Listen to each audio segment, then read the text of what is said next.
12해 동안이나 혈루증으로 고생하고 있는 여인이었습니다. 혈루증, 병이죠.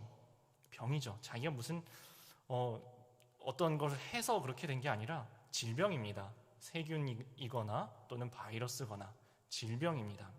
그런데 오늘날까지 과학이 발전하고 의학이 발전해서 저거는 저 사람이 무슨 저주를 받은 게 아니라 병이야. 세균이거나 바이러스거나 저거는 약으로 잘 치료하면 나을 수 있는 병이야 라고 과학이 발전한 지금도요, 어떤 병들은 이렇게 공개적으로 이야기하기를 부끄러워하는 병들이 이 2022년에도 있습니다. 예를 들어서 남자분들 비뇨기과의 어떤 병들, 여자분들 산부인과의 어떤 병들, 내 잘못 아닌데 그냥 병인데 말하기 꺼려 하시는 것들이 지금도 2022년에도 있습니다. 제 기억에 20, 30년 전에는 훨씬 심했습니다. 그러니 2000년 전에는 오죽했겠습니까? 이 시절에는 그게 하나님의 저주다. 저 사람은 병자가 아니라 저주받은 죄인이다 라고 정죄함까지 같이 받는 시절이었습니다. 더럽다고, 더러운 여자라고 손가락질까지 당해야만 하는 그 시절이니 얼마나 아픈 것 자체만으로도 괴로운데 누구에게도 위로받지 않는 부끄러움까지 지고 살아야 하는 이 여인의 마음이 얼마나 상처를 많이 받았을까요? 이 여인이 고칠 수만 있다면, 이 병을 고칠 수만 있다면 할 수 있는 것을 다 했습니다. 할 수 있는 것을 다 했습니다. 마가복음 5장 26절 이와 병행 구절에 보면은 많은 괴로움을 가졌고 가진 걸 다 허비했지만 아무 효험이 없고 도리어 더 중하여졌다라고 기록이 되어 있습니다. 조금 실력 있는 의사다 하면 다 찾아가 본 겁니다. 그럼 의사가 이랬겠죠. 이거 고칠 수는 있는데 돈이 많이 들어. 그러면 아니 병만 나을 수 있으면 돈이 문제입니까? 돈을 바리바리 싸들고 와서 드립니다. 안 나아요. 가서 의사를 붙잡고 이야기하는 거죠. 안 낫습니다. 어떻게 하면 나을 수 있습니까? 못 낫게 할 거면 돈이라도 환불해 주세요. 돈을 환불해 줬을까요? 그럴 리가 없죠. 깊은 절망감을 가지고 그 다음 의사에게 갑니다. 제발 저의 이 병을 고칠 수 있습니까? 고쳐만 주세요. 뭐라도 하겠습니다. 이 병을 고치려면 돈이 많이 드는데 제가 얼마라도 드릴 테니까. 이런 희망과 절망이 여러 차례 반복이 됩니다. 그래서 가지고 있던 자산을 전부 탕진하고 차라리 아무런 기대를 안 하면 괜찮은데 기대는 이만큼 했는데 항상 결과는 절망이었습니다. 많은 괴로움을 가지고 가진 걸 다 허비했으되 아무 효험이 없고 도리어 더 중하여진지라. 이것이 오늘 말씀에 나타난 이 혈루병에 괴로워했던 여인의 상황이었습니다. 그리고 이와 똑같은 절망감이 바로 이 유 전도사님에게도 찾아온 겁니다.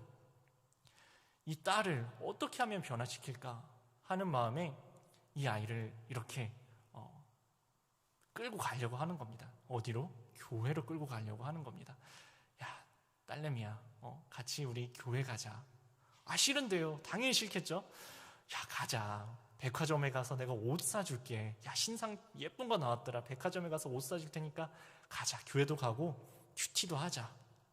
이 딸아이가 큐티도 싫고 교회도 싫지만 옷은 좋아서 한 번, 두 번 큐티를 하다가 이제 큐티가 어느 정도 몸에 익는 겁니다. 이렇게 아이가 고백을 합니다. 저 이제 담배 끊겠습니다. 금연 학교도 다니겠습니다. 저 지금까지 공부 완전 손 놓고 있었는데 공부도 열심히 하겠습니다. 저 이제 큐티도 열심히 할게요.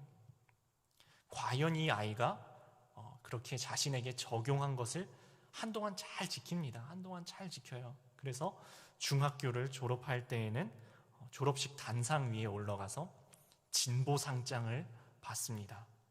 그리고 인문계 고등학교에 진학을 합니다.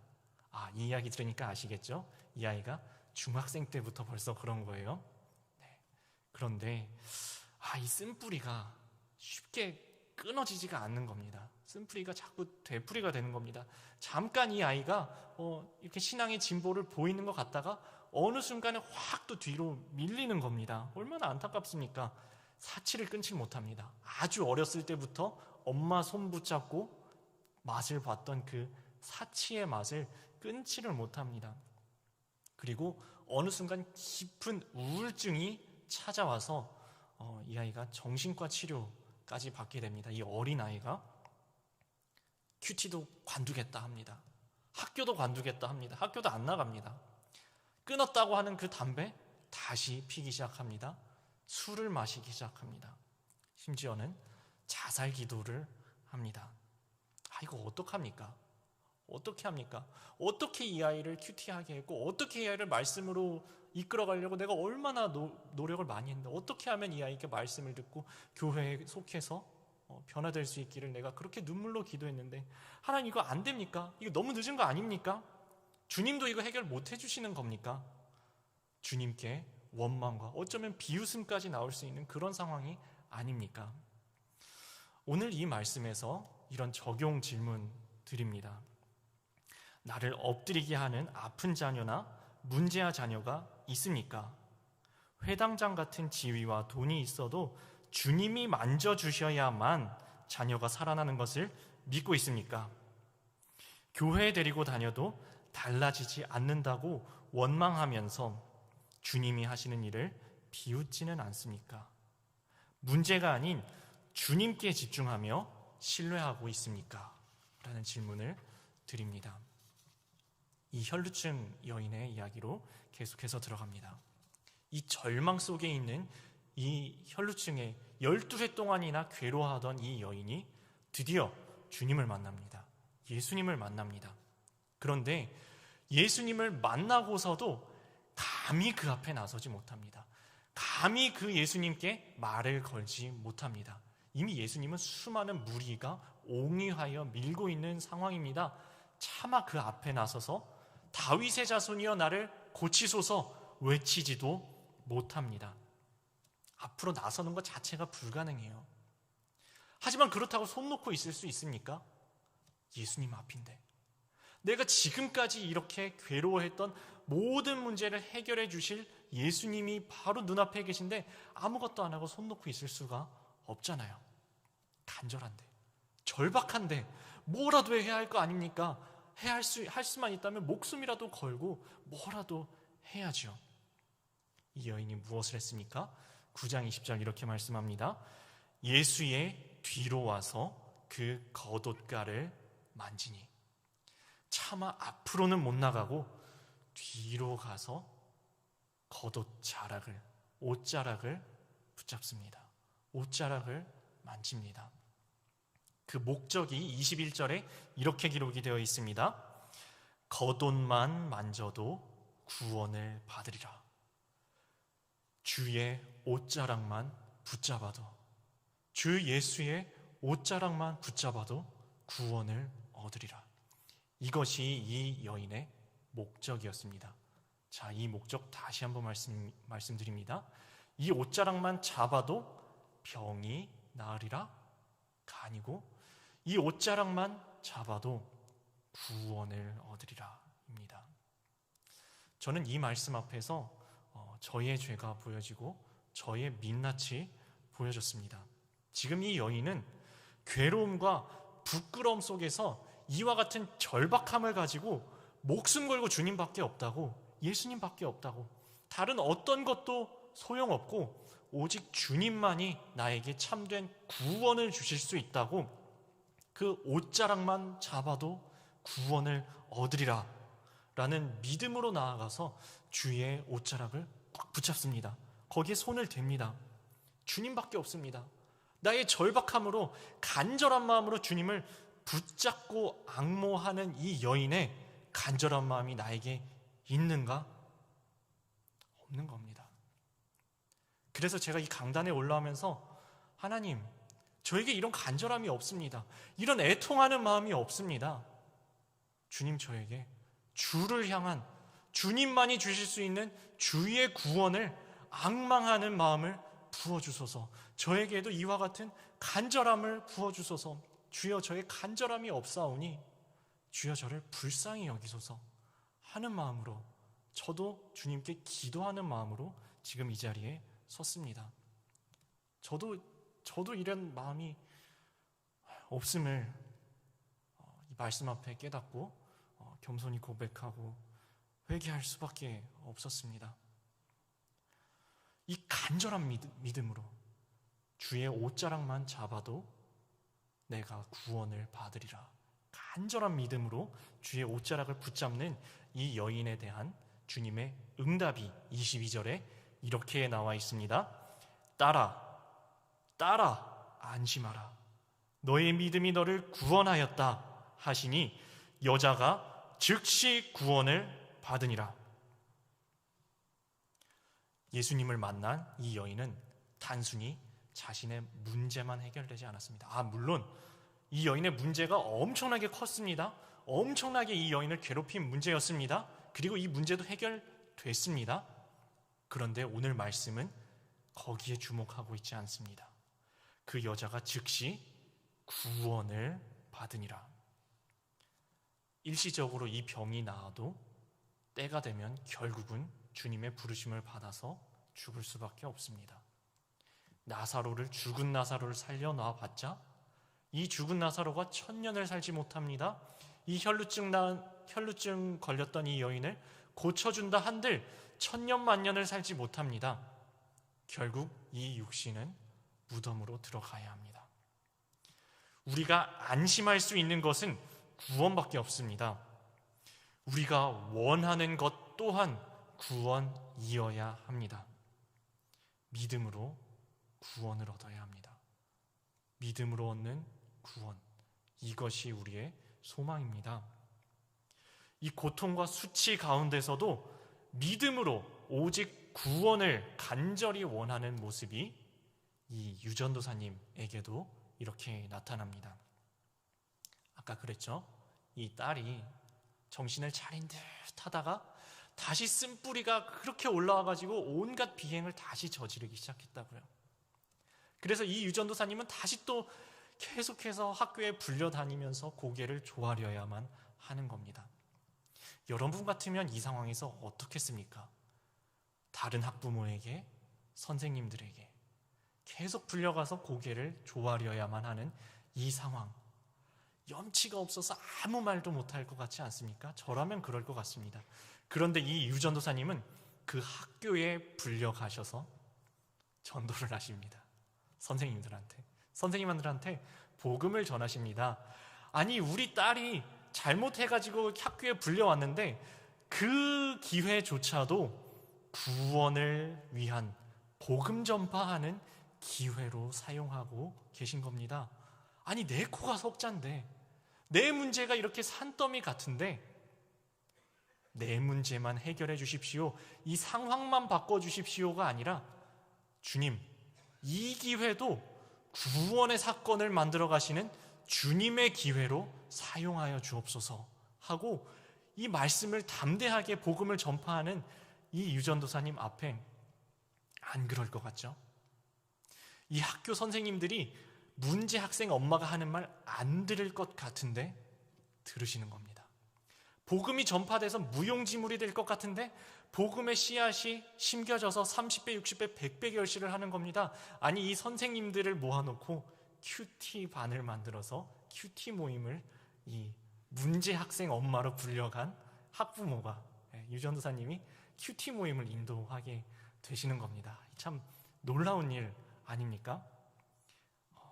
그 와중에 엄마는 이렇게 이 모든 사건을 구원을 위한 재료로 빚어가는 주님의 손 꼭 붙잡고 같이 동행하는 이 와중에도 이 딸은 여전히 방황을 하고 있습니다.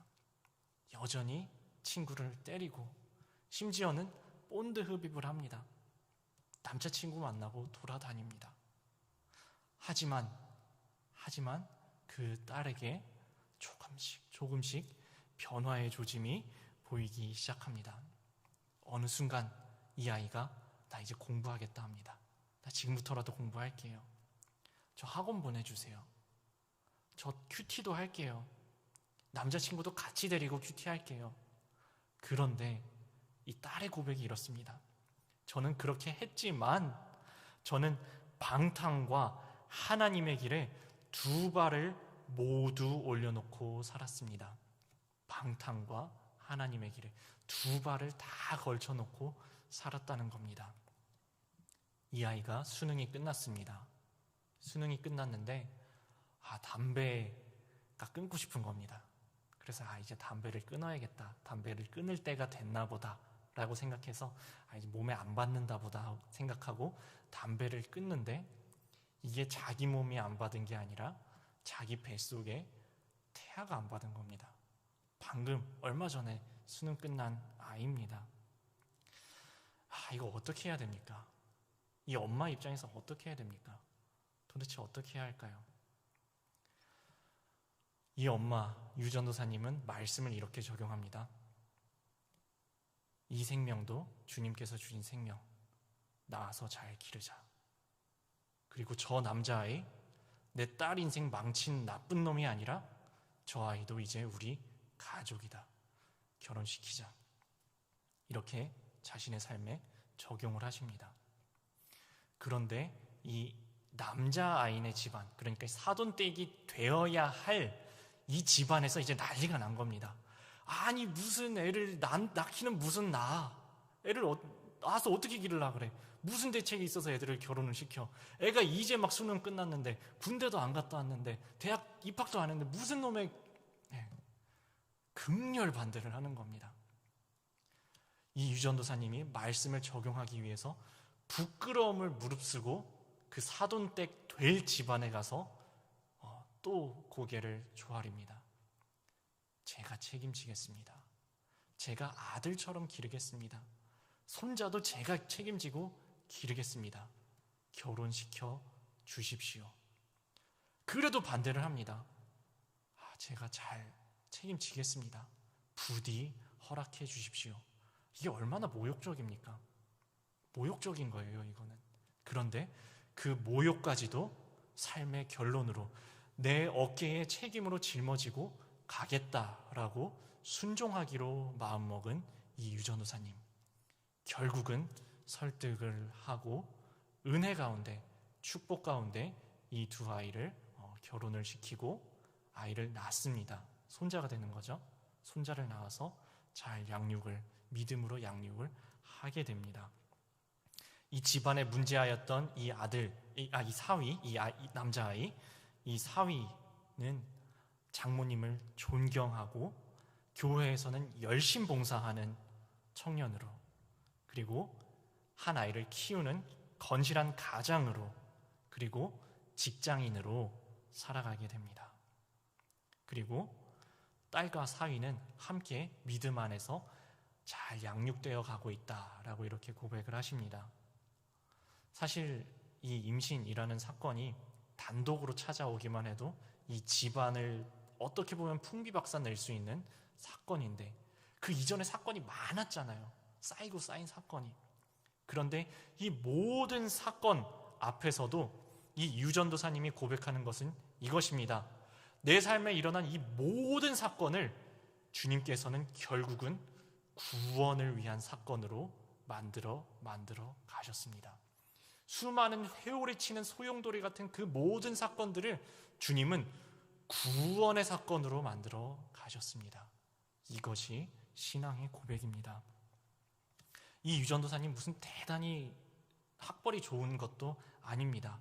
야간 상고 졸업이 전부인 이 유전도사님.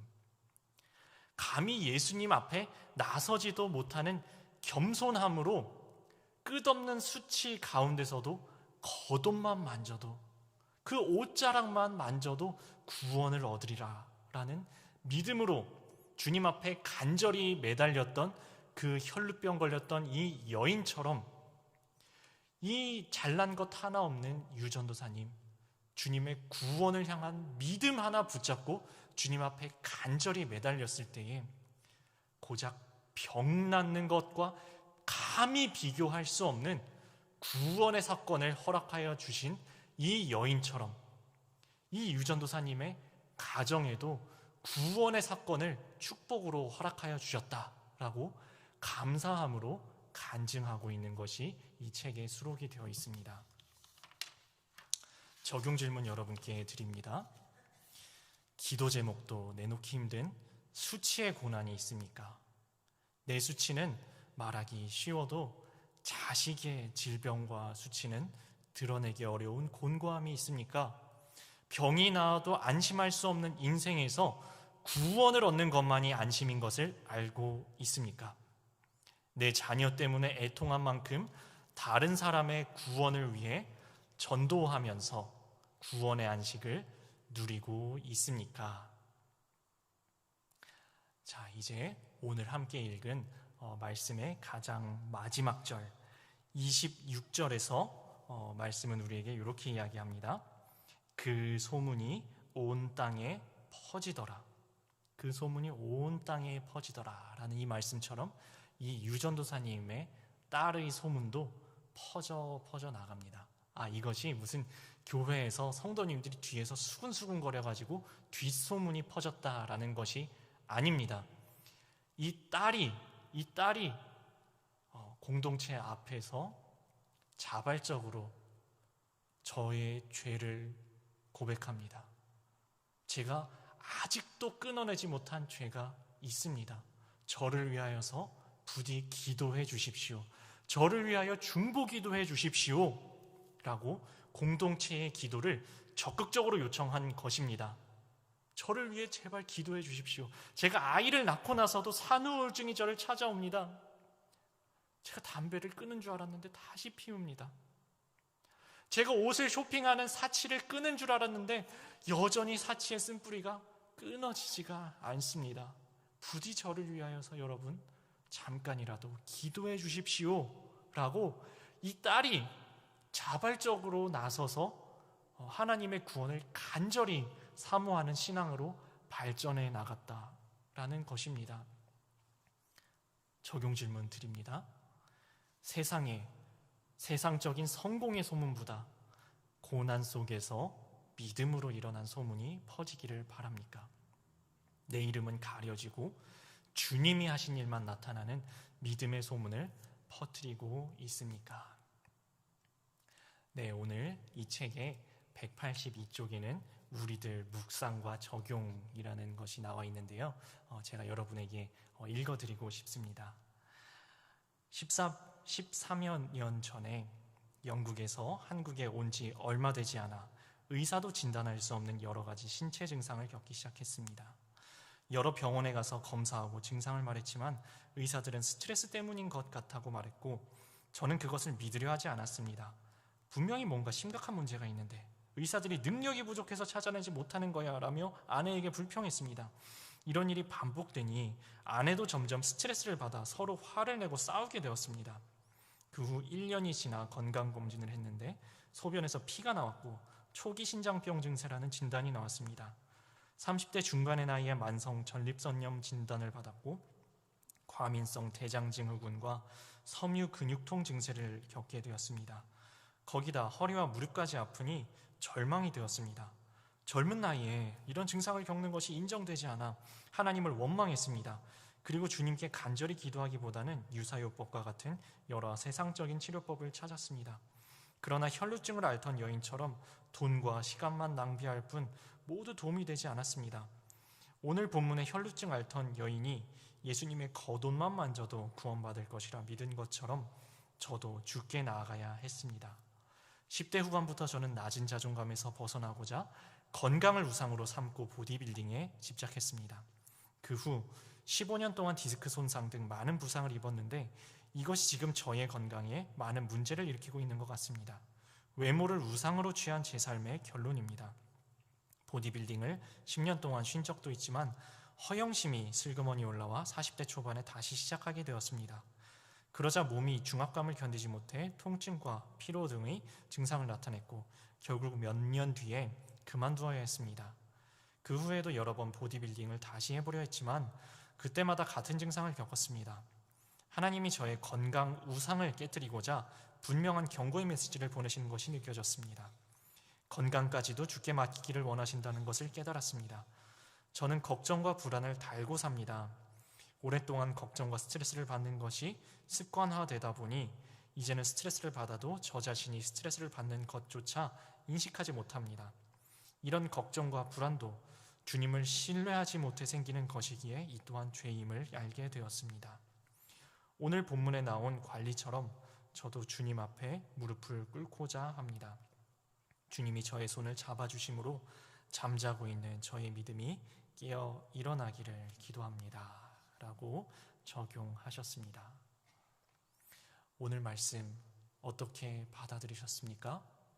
이것이 그저 책 속에 있는 2000년 전의 한 여인, 그리고 책에 소개된 어떤 전도사님의 이야기가 아니라 그것을 넘어서 지금도 우리 가운데 찾아오시는 주님의 말씀으로 이 앞에 우리 자신을, 나 자신을 말씀 앞에 세우고 우리의 민낯을 말씀을 통하여서 보고 우리 삶 속에 적용하시는 시간 되시기를 바랍니다.